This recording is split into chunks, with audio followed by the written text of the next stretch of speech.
Let's begin with a little quiz this morning. Please feel free to answer in the comment box. Who began his famous prayer with nothing is more important than finding God, that is, than falling in love? Hmm. Good morning. My name is Father Frank Buckley, and welcome to our meditation group, Flourishing During Times of Uncertainty. Today is going to be a great day. Very happy you are all joining this morning. This is a three-part program. We always begin with a little inspiration. That's where our quiz is going to come from. Nothing is more important than finding God, that is, than falling in love. I don't see an answer to that question yet. Who wrote the first line of that prayer? So we're going to do a little excerpt from Ronald Rollheiser uh, about this. I'll give you a hint. He's a Jesuit. Um, the second part is we will take the inspiration and bring it into our 20-minute silent meditation. And as always, the third part, we will end with a little Jesuit Ignatian examine.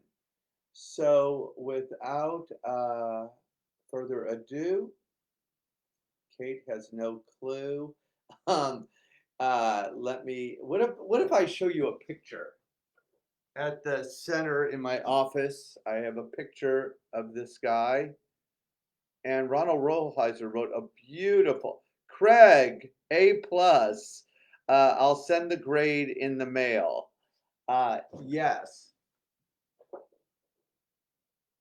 How fun. We might start with more quizzes in the morning. I forgot how much I enjoy the teacher part of me. Yes, wait a minute. What am I saying? No, Craig, you get second place. Karl Rahner is my other favorite theologian.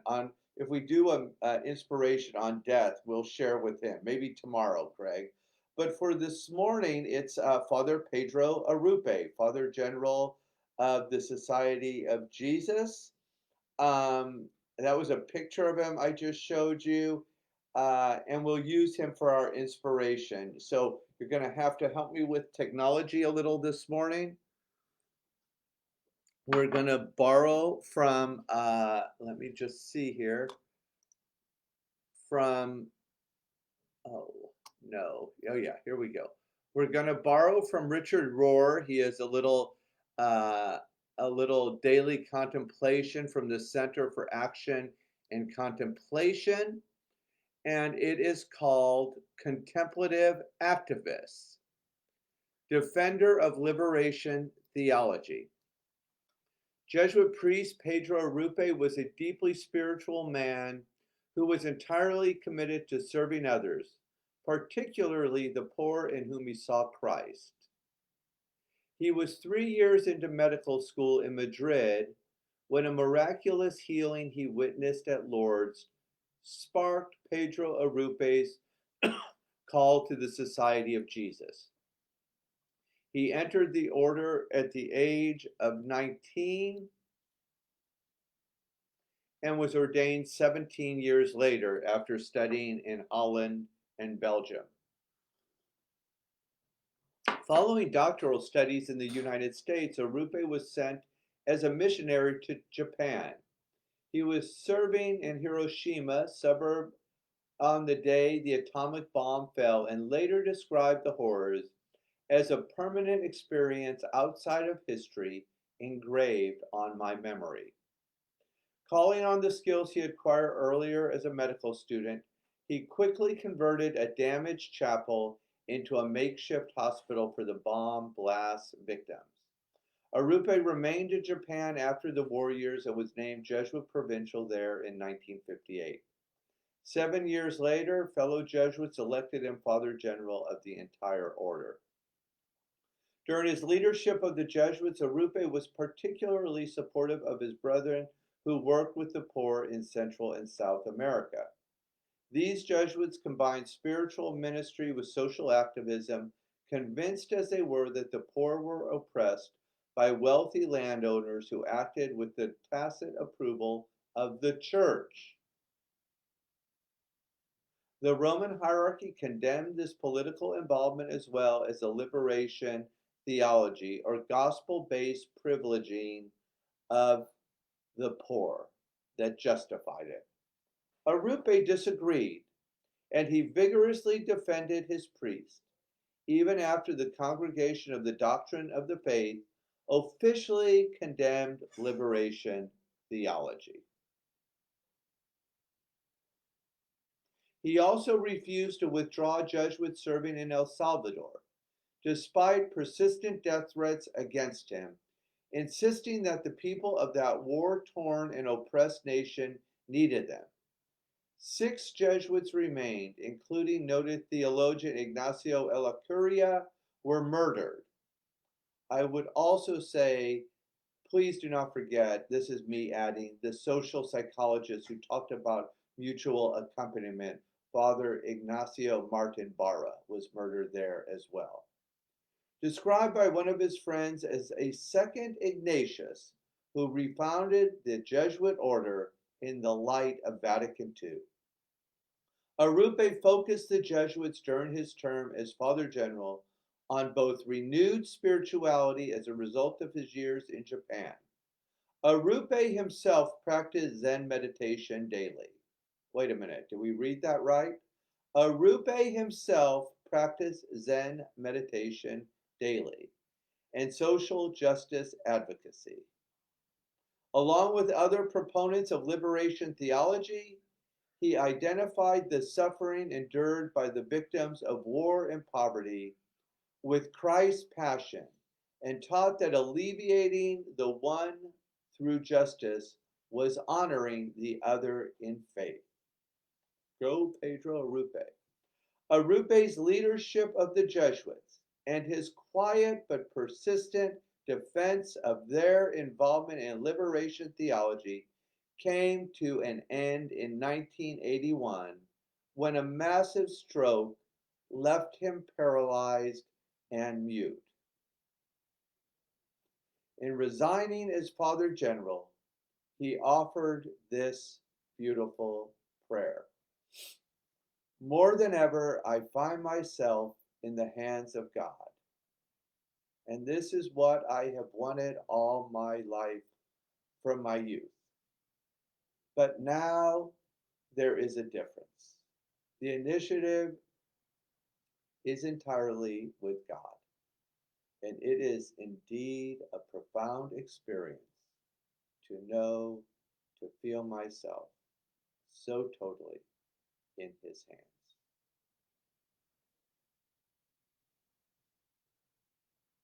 Thank you, Father Arrupe. Today is a great day when we can begin it with your words. So prophetic, so inspirational, so needed in the church, in our communities, right now, in the middle of racism and a pandemic. I can't think of a more beautiful way to enter into our 20-minute contemplative silent meditation. So I invite you now to unplug from all technology. I will set the timer for 20 minutes. We'll ring the bell to get going. And then at the end, I'll do a little guided meditation. And then I'll do a little, I'll ring the bell at the end. And let's begin.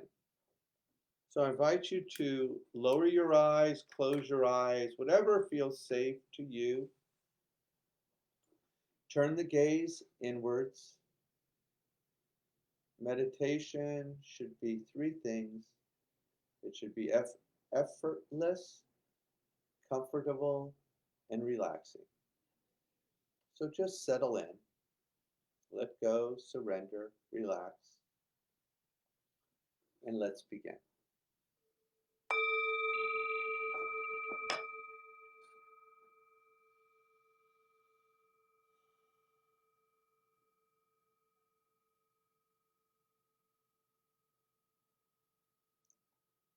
Listen, listen. The sound of this beautiful bell returns us to our true home.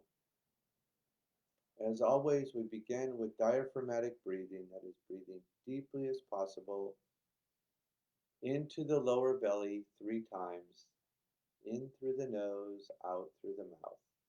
Together, inhale, open mouth, exhale. 2 more times, inhale and exhale, bringing fresh oxygen to the brain and the body. Last time, inhale, open mouth, exhale. Continue to breathe on your own. Take the attention to the body. Feel the feet press solidly on the green earth, our mother, and just experience that the earth can be trusted. She is there to support us.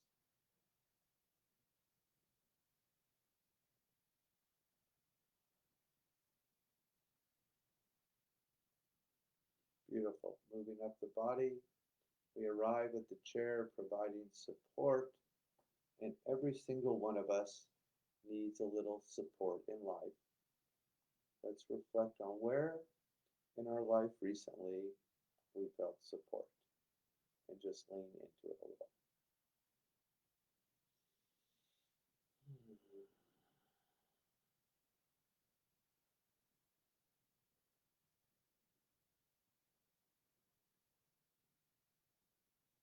Relax the shoulders. Take the attention to the heart. See if you can come up with something this morning for what you're grateful, and just place it next to your heart.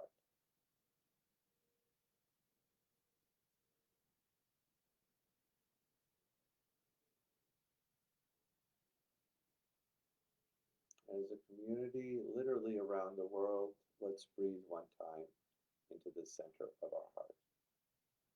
Inhale and exhale. And just notice what you feel.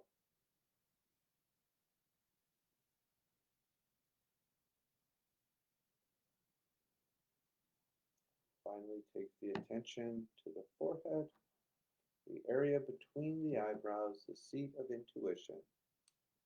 St. Ignatius invites us to pray for what we most deeply desire. So in this moment, let's ask God for what we desire, not being afraid to ask Him for something great and beautiful this morning.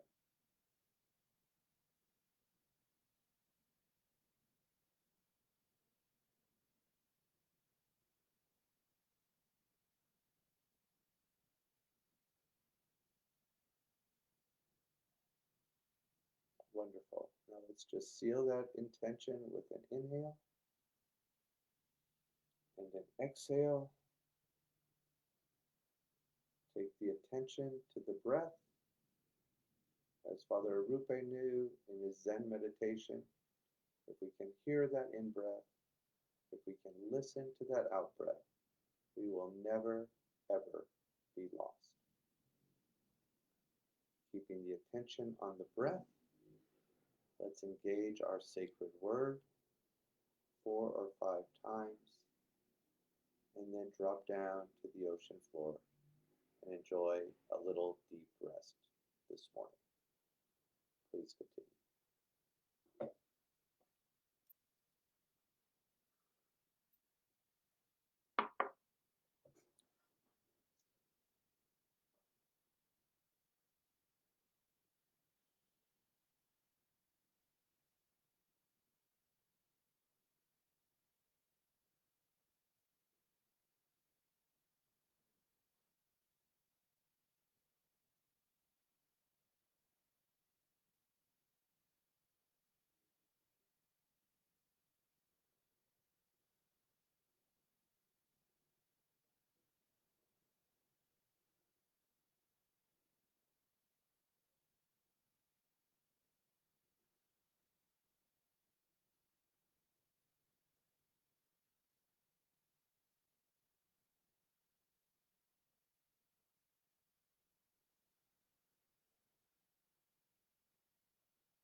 Gently bring your attention back to the room.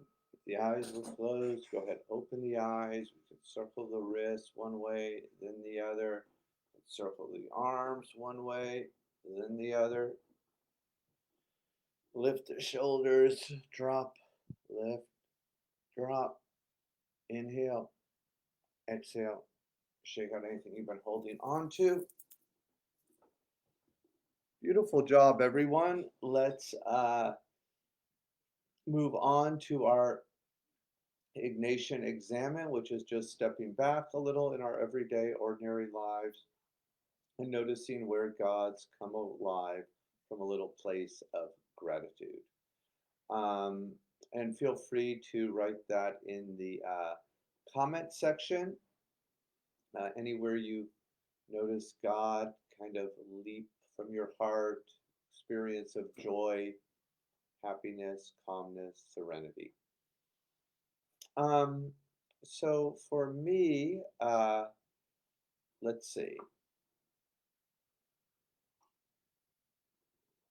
As most of you know, on Tuesdays, we've started the second day in the week of the food pantry for people who are hungry, living on the streets, or if they're in apartments and don't have enough money for food. Ana Grande, I saw you on Facebook. It really touched my heart that you're reaching out to people, and I hope through the food pantry we can keep giving people food who are hungry. One of the really cool things we have is Bob always donates ice, and we have a big ice box full ice. What are those things called? Hmm, not ice buckets, but oh no, like you can put they're portable. You can put ice in them, and he always gets ice from 7-Eleven, and all kind of people donate water. And I'm always reminded, especially it's hot here in Hollywood. Even if people don't want food for whatever reason, they'll always come by and take a bottle of water. And I love the line in the Old Testament where the prophet says, the way God looks at it, we might not be able to do everything or even a lot, but we can all give someone a glass of water. So yeah, that was wonderful. Yesterday we had students from Immaculate Heart, and they were putting the signs all over Hollywood, free food in Hollywood on Tuesdays and Saturdays, in these beautiful rainbow colored posters.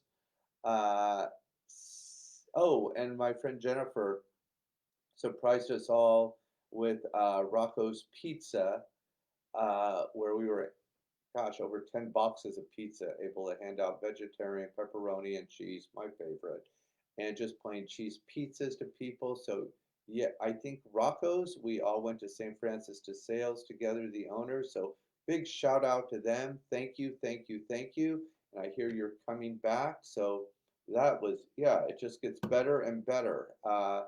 Jennifer, the teacher and me, A plus.